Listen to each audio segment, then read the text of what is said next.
Most controversial moments in football. Sergio Ramos versus Mohamed Salah. 2018 को champions league फाइनलमा रामोसले सालालाई foul गर्छ र सालालाई एउटा सोल्जर इन्जुरी हुन्छ। त्यसले गर्दा सालाले म्याच खेल्न सक्दैन र रियल म्याड्रिडले त्यो च्याम्पियन्स लिग जित्छ। रामोसले यो फाउलको लागि कार्ड सार्ड केही पनि पाउँदैन। नेक्स्ट छ the cannibal of Ajax, Luis Suarez. 2010 मा सुआरेजले आयाक्सको लागि खेल्दै गर्दा पीएसबी को एउटा प्लेयर ओटमाम बाकालको सोल्जरमा टोक दिन्छ।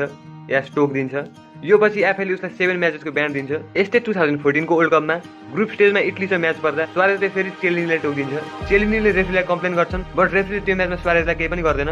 बट त्यो म्याच पछि 9 इन्टरनेसनल म्याचेसको ब्यान दिन्छ। अर्को छ बार्सिलोना भर्सेस चेल्सी 2009 को च्याम्पियन्स लिग सेमी फाइनलमा।